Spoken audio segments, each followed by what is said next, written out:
did that, and this led to the arrest and eventual conviction of Reverend Mac Wallace Mitchell. And what's interesting is that, of course, this made it impossible for the other people who were trying to keep it secret from doing so. The people who were trying to protect Reverend Mac Wallace Mitchell. The women who reported his crimes to the police were actually ostracized by their congregations. You know, they were basically badly treated by their fellow Unitarian Universalists because they did the right thing and reported the crimes to the police, and Reverend Mac Mitchell was eventually convicted and sentenced to a jail term. So the women who actually, the few women, we're talking, I believe only five out of, you know, I don't know how many dozens or hundreds, you know, the actual congregation had in terms of members at the time. But, you know, just a few, a small handful of women who did the morally and ethically and legally correct thing, rather than trying to protect Reverend Mac Wallace Mitchell. You know, they were treated as pariahs by their fellow Unitarian Universalists, and that's not the first time or only time that something like that has happened. In the case of the sexual abuse of children, in a certain, is it Cincinnati? Pretty sure it's Cincinnati. Or is it? Yeah. It's, trying to remember which city we're talking about here. It doesn't really matter. You know, I'm talking about an actual case, but it doesn't really matter which specific city we're talking about. There was a case where a minister of a church, a Unitarian Universalist church, was made aware that the previous minister had sexually abused young children. And so this minister did the right thing. She involved herself in the process of ensuring that the previous minister of the church, who was accused of the sexual molestation of children, was arrested and charged and sentenced to a jail term. And the same thing happened to her. She was ostracized and shunned by most of the other Unitarian Universalists, you know, not only in her specific church, but in the whole state. You know, is it Indianapolis? I think it might have been Indianapolis, Indiana. And again, you know, this story, you know, this is one specific story, but there are similar, very, very similar stories. So again, it doesn't really matter if it's Indianapolis or Cleveland or Cincinnati or whatever. But now that I'm thinking about it, I think it was an Indianapolis area Unitarian Universalist church where this specific case that I'm talking about happened. Yeah, the new minister who did the right thing, who reported the or helped. I don't know if she was the one. I think if I remember correctly, the parents of the children had already reported the alleged molestation to the police. So the minister wasn't the one who initially reported the crimes. That had already been done. But she supported the victims. You know, she did what she could to ensure that real justice was done. And so she involved herself in the process of ensuring that the minister who was, you know, guilty of sexually abusing children was eventually convicted and sentenced to a jail term. And she advocated for the victims and so on. And as a result, you know, she was ostracized in the whole state of Indiana by, you know, most of the other Unitarian Universalists. She became a pariah. And again, this scenario plays out again and again and again. You know, when someone brings a complaint of clergy misconduct against a minister, and it doesn't even have to be sexual misconduct, it can be non-sexual misconduct.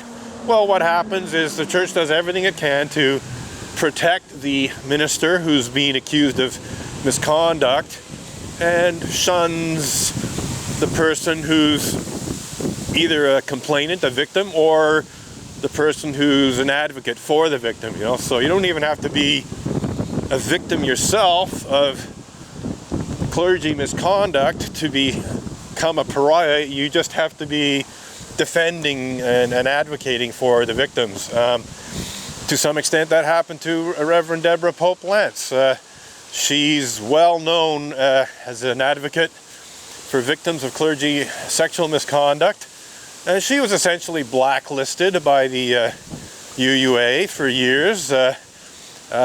She basically was not able to be a parish minister, as I understand it, as a result of this blacklisting, because she spoke out a bit too much, perhaps, about the clergy sexual misconduct. And when I say a bit too much, I don't mean I think it's a bit too much. In fact, I think she could say a lot more than she has. But what I'm saying is she said too much for the UUA to, you know, accept, you know, that they essentially punished Reverend Deborah Pope Lance by ensuring, you know, that she would not become a parish minister.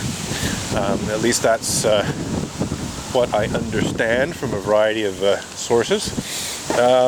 So yeah, even some of the most prominent advocates for victims of clergy sexual misconduct have been shunned and ostracized by the Unitarian Universalist Association and or, you know, the local congregations and their fellow Unitarian Universalists in the state they're in, if not nationally. So anyhow, we'll just continue circulating back and forth here. The wind seems to have died down. I suspect there's a fair bit of wind inside the church right now. Yeah, we're just going to continue protesting until people come out, so that more people see the signs, as it were. And I think I may take a little break from video and monologue, since there's really not much in the way of, you know, interactions and so on. We're already coming up for a better part of half hour of monologue here. Yes, it's Sunday the 23rd of October 2016. I'm in front of the Lakeshore Unitarian Universalist congregation, and today there's a service which is not your everyday run-of-the-mill service at the Lakeshore Unitarian Universalist congregation. This service is a service for the Eastern Regional Gathering of Unitarian Universalists, so it's got a bigger turnout than normal. It's got the Unitarian Universalists from different parts of Eastern Canada. I saw a fair number of Ontario license plates. To be honest, I haven't seen a license plate other than Quebec and Ontario. I didn't see New Brunswick, for instance, or Nova Scotia. Maybe that's a different region. You know, maybe they have a maritime region or something. So far, I've only seen Quebec and Ontario license plates. So maybe it's just Quebec and Ontario Unitarian Universalists here today. There's only 3 churches in Quebec. There's this one. There's the Unitarian Church of Montreal. And then there's a congregation out in the Eastern Townships in the region of North Hatley. So there's only 3 Unitarian Universalist churches in Quebec, this being one of them. And Ontario has a certain number. You know, there's a church in Ottawa. There's actually 2 in Ottawa that I can think of. There's the main church, and then there's a fellowship. And there's a certain number in the Toronto area and so on. As I understand it, the last time I checked anyway, which is actually quite some time ago, there's around 40 churches total in Canada. Certainly not more than 50 to the best of my knowledge. So there's really not a lot of Unitarian Universalists in the country. I think the total population of Canadian Unitarians is under 5,000. It might actually be closer to 4,000 these days. Pretty small religious community. I'm seeing a fair number of cars parked here. 1, 2, 3, 4, 5, 6, 7, 8, 9, 10, another 10 or so. So we have 20 odd cars that I can see. Probably a bunch I can't see. But I didn't see a whole lot of people going in. It really wasn't a huge turnout, but I might have basically shown up a little on the late side. I got here around 10 o'clock. Maybe if I'd shown up at 9:30, I would have seen more people going in. Anyway, I think I'm probably going to wrap this up soon in terms of the video. Just sort of wait, and we'll record again when I resume my protests when people are leaving the church, which I presume will be in about another half hour. People will probably start coming out. So that's it for now. Just going to have one last look at the picket signs I'm displaying here. Just put down the ones in my hands so that they can be seen. We'll just do a little scan over the signs.